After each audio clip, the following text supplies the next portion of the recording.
Fala pessoal, sejam muito bem-vindos ao módulo desse curso e o tema de hoje especificamente é um tema que a gente tem essa curiosidade. Afinal, de onde que a cannabis surgiu? Qual que é a história da cannabis no nosso mundo, né? A gente hoje aí tem os avanços que provavelmente vocês experimentam na própria prática médica, clínica, os tratamentos que vocês oferecem às pessoas, aos pacientes que chegam nos consultórios. Hoje a gente vê óleo, gummies, uma série de produtos que já estão rodando de forma legalizada aqui no Brasil. E pode ser que algumas pessoas achem que esse mercado, que esse mundo sempre foi fácil assim, que bastava simplesmente chegar, você ia ter um médico, os médicos iam saber o que é o canabidiol, o que é o THC, e as coisas seriam tão fáceis como acontecem hoje. Mas será que foi assim? Será que a cannabis é uma coisa nova para a sociedade, para o ser humano, ou já existe há muito tempo na história da humanidade? Essas são algumas das perguntas que a gente vai responder e vai construir junto aqui com vocês na aula de hoje, que é justamente sobre a história da cannabis. Meu nome é Marcel, eu sou advogado, posso dizer que estou cada vez mais me especializando no direito canábico, digamos assim, até porque nesse business, por ignorância, por uma questão cultural, muitas das dores de cabeça que quem mexe com cannabis medicinal tem, advém justamente da falta de informação. E é por isso que esse curso tem a intenção de, além de discutir a parte mais medicinal, clínica, a intenção é também trazer essa musculatura histórica para vocês terem ciência de que a cannabis, como eu vou expor aqui agora, ela não é novidade. Ela vem de muitos e muitos anos atrás. Civilizações históricas faziam já o uso, menções em papéis bíblicos, menções na história do Egito, da China, da Índia, das guerras travadas em relação a isso. E é basicamente isso que a gente vai encontrar na aula de hoje. Vocês provavelmente receberam um material, um PDF, que tem a parte mais estética, lúdica dessa apresentação, para vocês terem aí para acompanhar o famoso material de apoio dessa aula. E vocês vão perceber que o tipo de aula ou a metodologia que eu tento passar aqui nesses vídeos, nessas aulas, é justamente tentar quebrar uma barreira de professor, aluno, até porque quando eu era aluno, eu não era muito chegado em aula, né? Eu achava às vezes muito maçante aquelas aulas que o professor colocava o slide, enquanto não acabasse todos os slides, não acabava a aula. Eu acho que essa não vai ser a minha intenção, não funcionava para mim, então eu não vou reproduzir com outras pessoas. Então, vocês vão perceber que vai ser quase que em tom de conversa, de troca de figurinhas aqui, um pouco sobre a história da cannabis medicinal. E aí eu acho que a gente consegue desenvolver esse tema sem ter aquela parte massiva, histórica, a data específica. Isso tudo vocês vão encontrar no material de apoio. A minha apresentação, ela vai ser num tom mais corrido, num tom mais suave, para que também não fique massivo para vocês. No final do vídeo, também eu vou deixar algumas sugestões de leitura. Hoje são vários os livros que tratam sobre esse assunto, tem várias temáticas super interessantes, tem um específico só sobre a história da cannabis no Brasil, um mais atual que fala sobre as flores, e como a forma vaporizada, a forma inalada também pode ser uma alternativa de tratamento, e outras discussões que no final do vídeo a gente vai abordar, né, ao final dessa aula. Mas vamos ao que interessa então. Afinal, quem plantou a semente? De onde que surgiu a cannabis? Quais foram os primeiros registros? E é isso que a gente vai passar a abordar agora. Provavelmente, vocês devem imaginar, e eu fazia muito essa confusão antes de me aprofundar nos estudos, de que a cannabis era uma coisa da África, que tinha ali a Jamaica, o Bob Marley, aquela questão lúdica que a gente tem aqui mais da questão do Ocidente, né? De onde que teria surgido a cannabis. Mas, por incrível que pareça, a coisa é ainda mais antiga.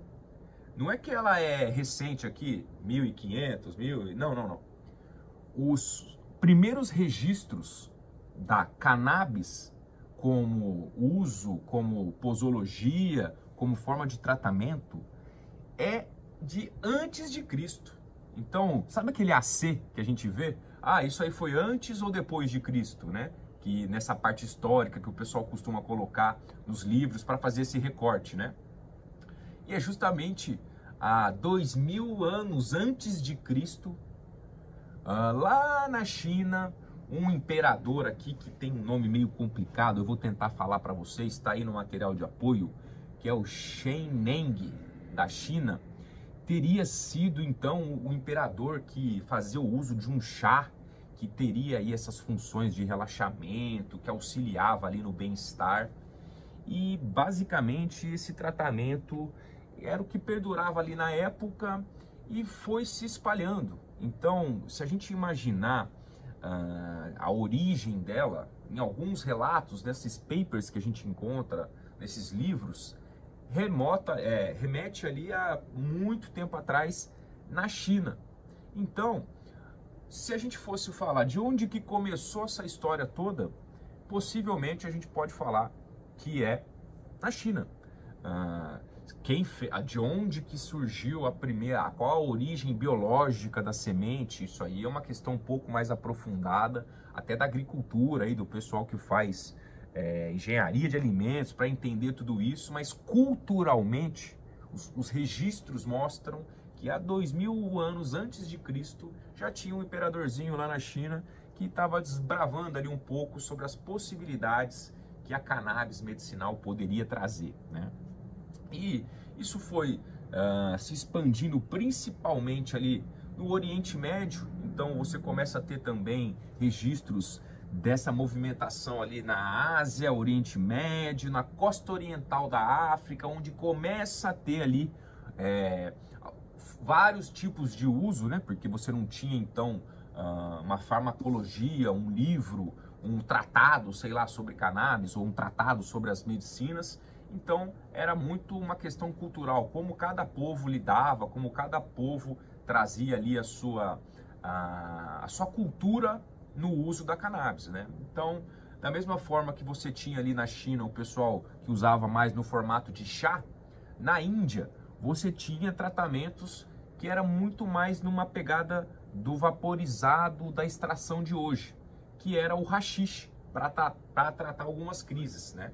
E é interessante que naquela época, basicamente você já tinha o uso para dores, para questões assim de bem-estar, mas também já havia ali uma preocupação em alguns registros ali que eles encontravam na época, que vocês vão ver aí no material de apoio, de que já tinha uma advertência de que o uso excessivo, né, poderia provocar impotência, cegueira, alucinações, né, que é o tal do ver demônios, né? Então ali já se preocupava também, já começava a experiência humana com os efeitos, digamos assim, colaterais de um uso mais excessivo da cannabis, né?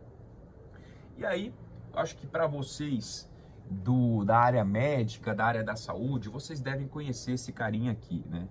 Que também tem um nome super difícil, se não for essa pronúncia, vocês me perdoem, que é o tal do Pedânio Dioscórides, um greco-romano ali a gente já está falando dos anos 70, mas 70 mesmo, não 1970, que esse carinha, ele foi e é considerado um dos fundadores da farmacologia, né? Que seria então a obra dele da Matéria Médica, que seria a principal fonte de informações sobre drogas medicinais desde o início do século I até o século XVIII.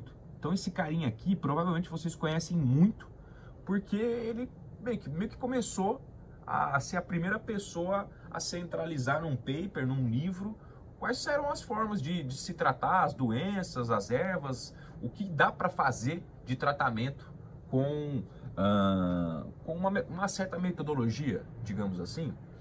E a gente começa a ver que essa movimentação de se tentar, para que serve, para se tentar, olha, isso aqui serve para dor de cabeça, isso aqui serve para insônia.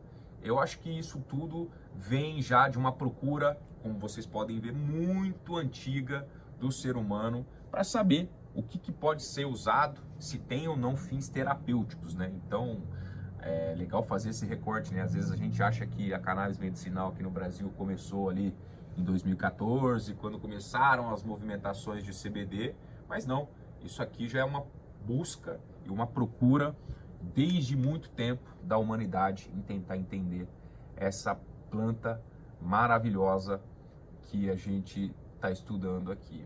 E aí, como vocês podem imaginar, a expressão técnica seria um empirismo, né? Então você testa, você ajusta, você vai na prática, depois você vai construindo a teoria, que foi se criando essa movimentação, né? Então, um dos recortes que eu gosto de fazer aqui é que teve um carinha ali, lá em 1464, que também tem um nome muito complicado, que eu vou tentar falar aqui, que é Ibn al-Badri. Ele teria testado o haxixe, ou gotas de extração de cannabis, para tentar suprir ali a necessidade, para tentar fazer cessar crises epilépticas do filho do camareiro do califa, que era um cara lá super importante, que teria feito essa experiência. Então imagina assim, um cara muito rico, um cara muito prestigiado da época, tinha um problema e tentou-se através do haxixe fazer cessar convulsões e crises epilépticas. E eu não preciso nem te falar que já em 1464 o resultado foi positivo e surtiu efeito. De fato, conseguiu diminuir e melhorar ali a qualidade de vida desse filho, desse nobre, dessa pessoa super importante que a gente viu aqui. E aí é um recorte interessante de se fazer, que vocês estão percebendo que as datas, elas estão ali antes de Cristo, anos 70, 1464, e aí começa a chegar um pouco, já trazendo aqui para o Brasil, dá uma brasileirada aí dessa questão da cannabis, do mundo. Por quê? Porque a gente começa a falar ali de 1500, 1800, que o recorte histórico acho que já começa a vir mais para o Ocidente, né? Que é aí onde começam aquelas embarcações para você fazer a descoberta das Índias, toda essa movimentação, né? E aí você me pergunta, bom, se ali na época de 1800, onde você começava a ter essas movimentações das de descoberta das Índias, dessa parte histórica, que você percebe que veio da África para o Brasil. Ou seja, não é uma planta que nasceu aqui nativa, igual o pau-brasil, por exemplo. Então, alguém precisou trazer para cá. Bom, se aqui só tinham os índios não tinham essa farmacologia, ou talvez até usassem, mas não tinha ali essa questão mais aprumada do cânhamo, dessas movimentações. Então alguém trouxe. Então quem trouxe? Bom, português e os escravos, né, que vieram para fazer ali, para desbravar, para fazer a descoberta no Brasil, né?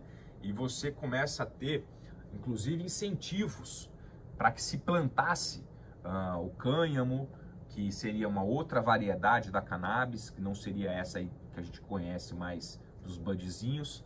Por quê? Porque eles usavam como fibra, né? Então, as grandes navegações que a gente ouve falar nos livros de história, a corda, a lona, tudo aquilo, a vela que movimentava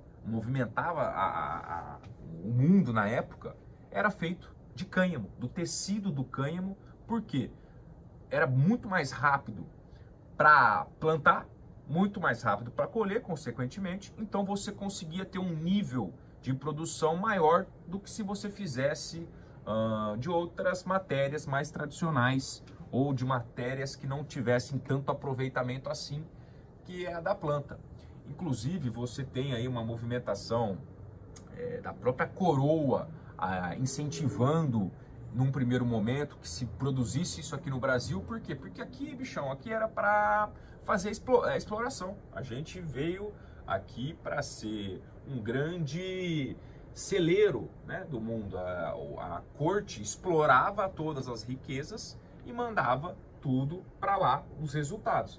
Então, se a gente era um grande quintal para eles, eles queriam que se incentivasse essa cultura, né? Não tinha preocupação de quem usava, ou se era psicoativo ou não. Você, então, incentivava, inclusive, a plantação naquela época. E aí um recorte muito interessante mesmo, e ali a gente já começa a falar de 1839, que é um cara muito interessante, um médico britânico, que eu tô quebrando a cabeça para saber como é que eu vou falar o nome dele também aqui para vocês, que chama-se William O'Shaughnessy. Não tenho ideia, pessoal, se essa é a pronúncia correta. Mas esse médico inglês, como ele trabalhava na Índia, naquela época de 1839, vocês concordam que ele teve acesso, ele bebeu na fonte, que se a gente estava falando aqui, vamos recapitular, que teve um pedacinho ali na Índia, que começou na região do Oriente Médio. Então esse cara já foi num lugar onde tinham boas práticas. E o que é interessante, lá em 1839, ele já começou a trazer reflexões sobre o tratamento da cannabis para a convulsão também, né? Então, como a filha dele estava tendo inúmeras convulsões, ele precisava de ajuda. E ele fez uma movimentação para justamente trazer reflexões sobre como tratar, como fazer essa movimentação. E justamente nesse período ali do século XIX, você não tinha tanta medicina, tanta posologia. Para você ter uma ideia, tentava se tratar essas convulsões, essas dores com ópio, até aqueles tratamentos de sanguessuga, tudo que tinha ali na medicina tradicional do século XIX, o pessoal tentava e não surtia efeito nenhum. E o nosso amigo William, lá por volta de 1839, e aí eu já vou disponibilizar para vocês aqui, ele escreveu esse artigo aqui, ó, que vocês vão receber aí como material de apoio. Esse é o original, né? É o que eles têm aqui de estudo, e eu gostaria de fazer esse destaque aqui, pessoal. Lá em janeiro de 1843, em Londres, ele publica então esse artigo que dá embasamento para a tese dele, onde ele traz diversas práticas, tudo que ele tentou sobre essa, como tratar, né, fora da medicina tradicional. Então esse mesmo embate, dilema que a gente tem hoje, ele tinha lá atrás, não achava solução, e foi através desse artigo que vocês vão ter acesso, que ele traz exatamente essa experiência em que chega essa menina, ele não tem ideia do que fazer, o bebê não come, não bebe água, estava simplesmente sem o brilho da vida, digamos assim. E foi nessa tentativa em que ele simplesmente coloca algumas gotas de uma tintura canábica sobre a língua da criança, e a criança começa a ter melhoras significativas, começa a cessar crises depois de fazer esse uso. E é por isso que ele publica esse artigo, que é intitulado Sobre a preparação de Indian Hemp ou Gunja, que basicamente vai concluir que a maconha medicinal é um remédio anticonvulsivante de maior valor. Desta forma, a maconha medicinal começa a ganhar ainda mais força. Por quê? Porque você tem ali um período em que, bom, não tem resultado. O que está aparecendo está tendo um efeito muito interessante, né? Ou melhor, a medicina tradicional não dá resultado, a alternativa dá. Então, isso vai começar a espalhar. A Europa começa então a fazer o uso, né, de tratamentos com a cannabis, né? Em 1889 tem um outro aqui, artigo muito interessante, que eles começam a fazer testes. Como o ópio foi um problema muito interessante também ali em algum momento da humanidade, de ser uma adicção, um vício, nesse período também começa-se a falar dessa possibilidade de tratar vícios com a cannabis, né? Então aqui eles trazem justamente a aplicação da cannabis sativa para o tratamento de dependência ao ópio, e o que se observou é que justamente reduzia essa adicção, essa vontade frenética de fazer o uso. Então você também começa a sair da cannabis só de convulsão, começa a usar começa a se fazer testes também da cannabis como uma alternativa também para o bem-estar e não só para crises muito raras, né? E essa é uma movimentação muito interessante. Você começa a ter essa divulgação da cannabis como um todo, como tratamento. Inclusive, até ali em 1905, então a gente já começa a chegar um pouco nessa parte mais atual, digamos assim. A cannabis era tão tranquila em relação a tratamento que até se prescrevia a cannabis de forma mais natural, inclusive a forma vaporizada, inalada ou fumada. Então ali em 1905, se você jogar aí na internet, vocês vão ver que os médicos prescreviam até cigarros para você tratar asma. Então olhem como que a coisa era lá atrás.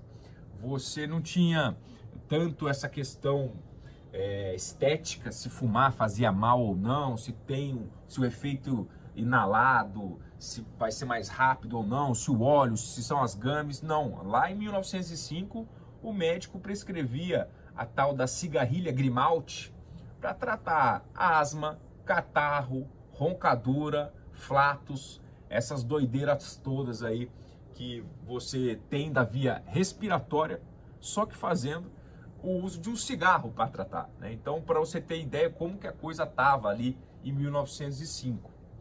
E não só aqui, né?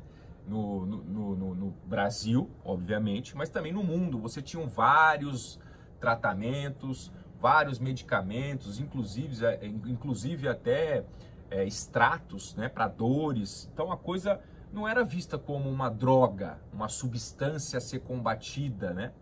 E como é que começa, né, então essa discussão? Bom, se a cannabis tem todos esses efeitos positivos, se ela agrada asiáticos, se ela agrada o Oriente Médio, se ela tem efeitos maravilhosos também ali para tratar doenças, por que ela foi proibida então? Eis a questão, que agora a gente começa a entrar numa discussão que vocês vão perceber que todas essas movimentações que a gente teve, elas foram muito mais no sentido de uma ideia que se criou do que de um fato concreto que se comprovasse que a cannabis trazia algum risco para a saúde, para as pessoas, ou se ela era uma coisa de outro mundo. E aí, onde que começa a ter essa movimentação toda? Bom, se até 1905 ali a coisa estava aparentemente andando bem e era aceita, por que se começou essa discussão toda? E, por incrível que pareça, não apenas no Brasil, mas também no âmbito mundial, a tese de que o consumo da cannabis faz mal começa a ser difundida também nos ambientes, digamos assim, acadêmicos, né? E, por incrível que pareça, tem um cidadão brasileiro, um médico brasileiro, que na época, pode ser que ele tenha prestado um desserviço muito grande também nessas discussões.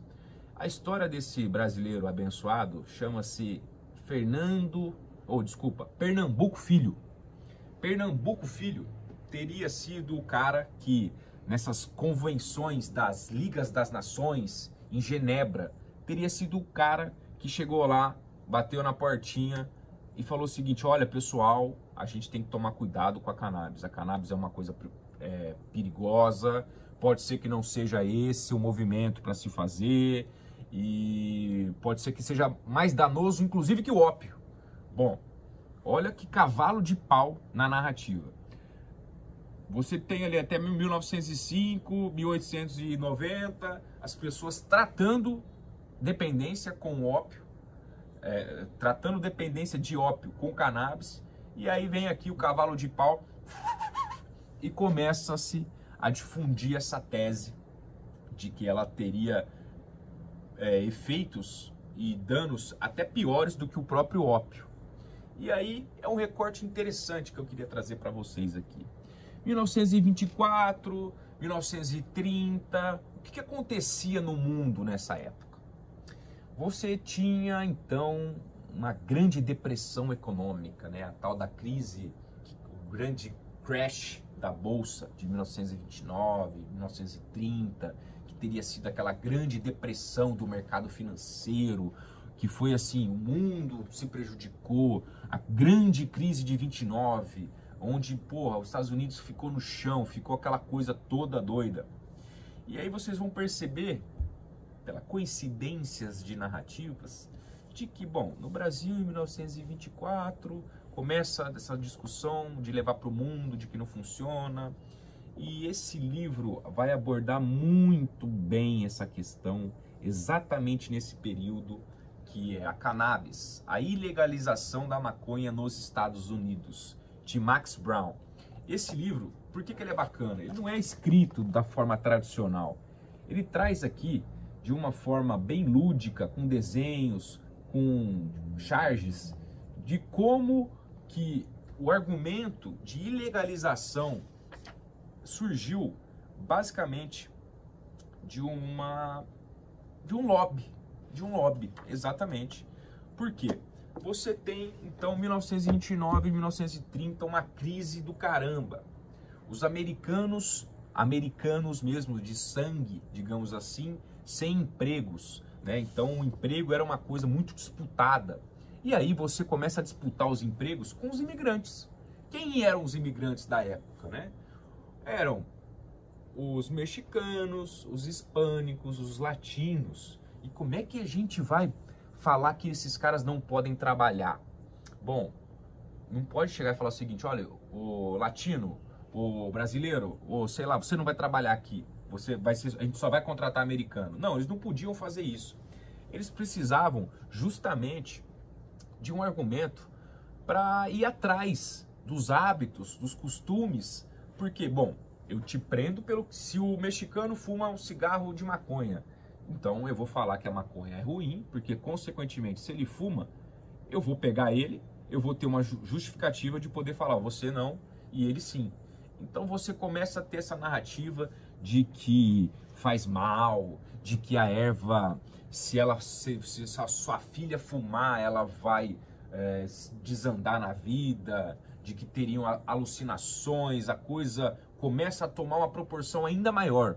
Antigamente você tinha uma preocupação, né? Os escravos usavam, como é que eles ficavam alegres, mas não era uma coisa tão velada assim num nível mundial, e principalmente com essa movimentação que os Estados Unidos acabaram fazendo na época, você começa então a ter um trabalho institucional contra a cannabis, né? Então você fala que ela é a erva do mal, que ela é a erva do diabo, que ela causa alucinações, que se você fumar você já era, não volta, e assim, é são impressionantes os relatos que esses livros aqui trazem sobre como que a cannabis era tratada, como que se criavam histórias e mais histórias, mas esse livro aqui especificamente vocês vão ter contato para saber um pouco mais como que a cannabis se desenvolvia e como que se criou essa indústria do lobby contra a cannabis, né?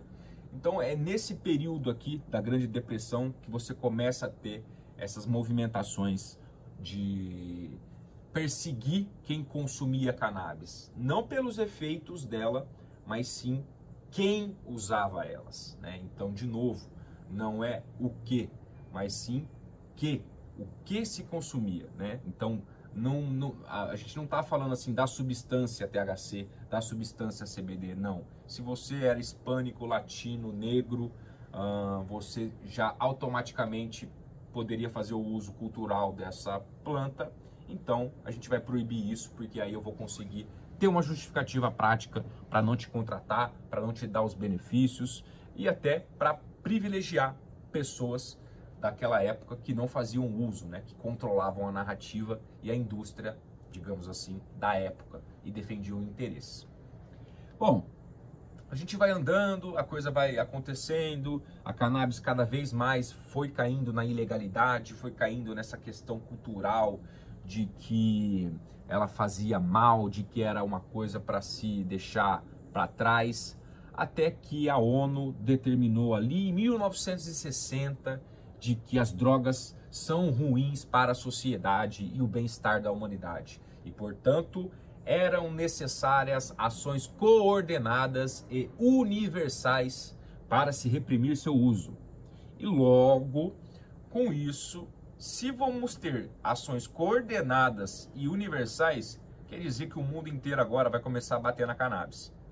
Fazendo uma tradução literal do que o juridiquês ou esse pessoal mais moderno fala, você começa então a ter políticas, campanhas mundiais de que a droga mata, você tem ali uma movimentação radical de que, olha, isso não presta, isso não pode, isso é ruim. Só que você começa a ter então essa movimentação de que você deixa um vácuo, né? Você acaba deixando um vácuo, porque você deixa os pacientes, os cientistas longe da maconha, porque se você proibiu tudo, se você proíbe o café, como é que eu vou fazer estudos sobre o café? Então, vocês percebem o dano que a desinformação, que esse lobby econômico, cultural de se proibir a cannabis, olha o que ele poderia ter causado, né? E olha o que ele causou também, né? Porque hoje é fácil olhar para trás, mas imagina como é que era a movimentação daquela época com acesso às informações daquela época. E interessante também, 60, né?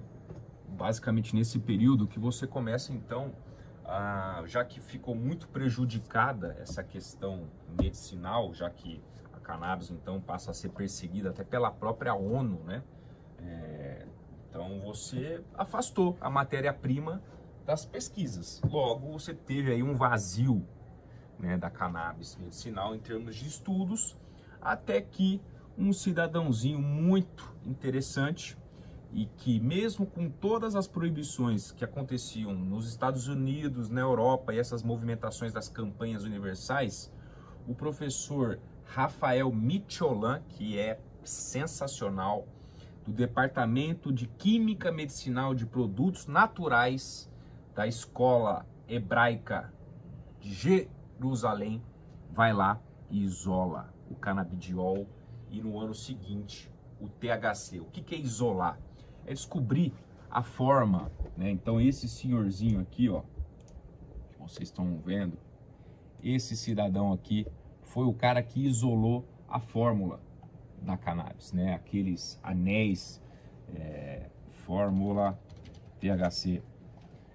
Então isso aqui que a gente vê, a gente tem que agradecer para esse cara, né? Então quando a gente chega nessa conclusão aqui, ó, quando a gente olha isso aqui, quem isolou foi esse carinha aqui, que logo, se na Europa, se nos Estados Unidos a coisa estava proibida, onde então a gente foi buscar? Onde foi beber essa fonte do conhecimento? Foi lá fora.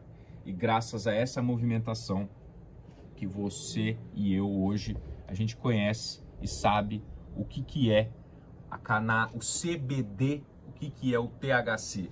Porque esse carinha aqui, lá em 1960, ele fez essa movimentação. Em 1981, aqui na nossa região, o professor Carlini publica lá a sua movimentação, seu paper, mostrando que um estudo duplo cego, incluindo uma pequena amostra de 8 pacientes, comparado com 7 controles, o efeito benéfico do CBD para o controle de crises convulsivas, né? Então é onde essa movimentação especificamente acontece aqui em 1981. E aí a gente começa a ter uma movimentação aqui muito mais fácil da gente lembrar, porque talvez pode ser que seja da realidade de alguns, pode ser que seja o período que muitos viveram aqui, que é a tal da guerra às drogas, né, onde começa a ter uma movimentação muito maior em relação a se punir quem planta, quem tinha posse, quem fumava, que era aquelas movimentações que a gente viu ali da guerra às drogas, daquela campanha que tinha a mãozinha, não sei se vocês lembram, que aconteceu aqui no Brasil. Olha, esse é o seu cérebro fritando nas drogas. Você tinha ali o Reagan, toda uma questão da família tradicional dos Estados Unidos, falando que a guerra é o principal problema dos jovens. E aí você coloca até então, em 1981, especificamente ali, naquele intervalo, que essa coisa ganha cada vez mais força e você começa então a perseguir tudo que era cannabis, tudo que tinha essa movimentação era proibido. E se o gringo proibiu lá, não preciso nem te falar que a gente ia seguir as mesmas orientações aqui. Porque se a maior nação daquela época estava fazendo propaganda contra as drogas, vocês sinceramente acham que aqui no Brasil a gente ia conseguir fazer alguma coisa diferente e não ia seguir e falar amém? Foi exatamente isso que aconteceu. Tanto é que a gente importou até campanhas de lá de fora. Então aquele ursinho Dari, que aqui no Brasil ficou conhecido como Proerd, em que os policiais iam nas escolas falar sobre os efeitos malignos e traumatizantes que a droga, e colocaram tudo na mesma cestinha, a cannabis. E é por isso que essa planta sofreu tanta perseguição sem ter um embasamento técnico no papel, estudo. Olha, o THC faz mal por causa disso, disso, disso. O CBD faz mal por causa disso, disso, disso. Vocês percebem que é uma criação cultural, uma fantasia. Poxa, já que eu não posso ser preconceituoso diretamente com o hispânico, com o negro, com o latino, com qualquer outra coisa, se eu falar que essa substância faz mal, é uma carteirada, é um super trunfo. Bom, faz mal, maconha faz mal, maconha faz mal. Repetiu-se tanto essa mentira que ela virou verdade, né? Então, hoje é muito difícil você ainda falar sobre cannabis sem colocar um estigma, uma etiquetinha de que você tem algum problema, tem algum distúrbio ou faz abuso de alguma substância. E essa movimentação toda que a gente percebe que você tirou a cannabis do papel que ela teve lá atrás, que era de farmacologia, de medicinal, e você coloca um envelope, uma roupagem de droga, de substância a ser combatida. É por isso que historicamente a gente tem essas movimentações de que você não tem direito, você não pode usar, você não pode ter essas movimentações. E por incrível que pareça, num período também de contraponto, então se você tem cada vez mais livros e mais livros, uma indústria que poderia ser substituída pela cannabis, cada vez mais essa tese que é tratada nesse livro aqui especificamente e nesse livro vão ganhando força, de que ela é tão boa medicinalmente falando. E é justamente então por essa pegada, né, medicinal que você acaba percebendo que ela tinha então um poder de indústria, né, um poder de virar uma indústria, assim como todas as outras. O problema é que agora ela compete com uma indústria bilionária, que é a indústria farmacêutica. Então vocês devem ter experiências clínicas de que vocês diminuem o uso de medicamentos tradicionais e vão para o canabidiol, para o THC, para o CBD, e os efeitos são tão impressionantes que a pessoa larga ou diminui o uso. E diminuir o uso no nosso bolso, na carteira, é parar de vender. E se você vende menos, você tem menos receita, menos lucro. E aí é por isso que tem essa movimentação quase que estético-cultural de se perseguir a cannabis, de se perseguir os médicos, os advogados, os pacientes que fazem o uso da cannabis no mundo, seja de forma recreativa, seja de forma mais medicinal, né? Então você tem então essa preocupação e como tudo, né? Se ela é proibida, as pessoas têm a curiosidade e por incrível que pareça, a partir dos anos 90, essa movimentação de papers, de artigos, de estudo, tomou uma proporção gigantesca e a comunidade médica, a comunidade acadêmica caiu de cabeça para estudar o THC, o CBD e as posologias, as formas de tratamento que ela poderia ter. E a partir dos anos 90, você começa a ter um número cada vez maior de estudos clínicos estudando, trazendo informações sobre cannabis e saúde, cannabis e medicina, e o THC passa a ser uma das substâncias mais estudadas em todo o mundo, justamente para tentar desmistificar essa construção estética e cultural de colocar a cannabis junto com drogas muito pesadas e muito mais prejudiciais ao ser humano. E esse desserviço só vai ser combatido exatamente com esse tipo de coisa aqui, ó.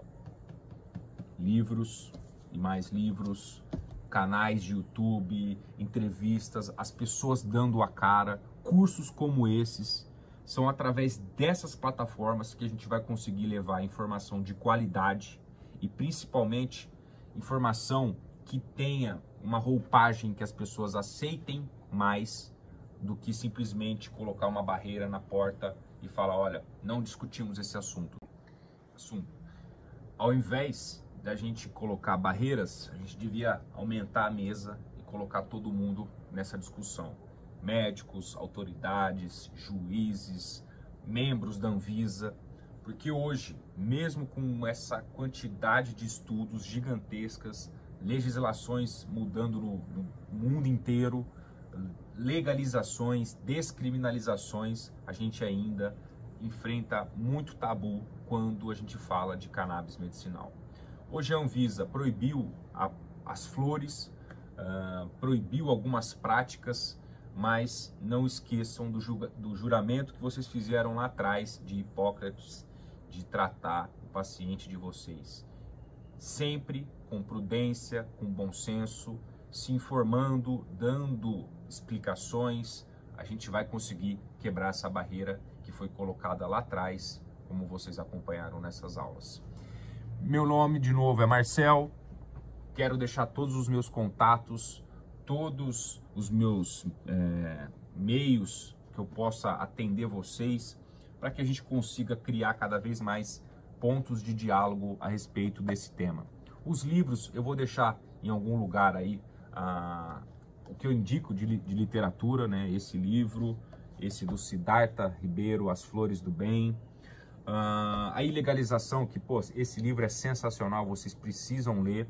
E também esse aqui, para mim, é o guia completo, que é o livro da maconha, e vocês vão encontrar de tudo um pouco aqui nesse material. Espero que essa aula tenha servido para que vocês saiam da escuridão de onde a cannabis surgiu, como ela surgiu, e para mostrar que há 2000 e lá vai 1000 anos antes de Cristo, ela já era usada e a gente parou de usar. Hoje estamos desenvolvendo, estamos querendo fazer isso aqui acontecer cada vez mais no Brasil, para que as pessoas tenham acesso via SUS, tenham acesso descomplicado a uma coisa que tem se mostrado cada vez mais relevante quando a gente fala de medicina e de qualidade de vida. Eu vou ficando por aqui. Muitíssimo obrigado e bons estudos!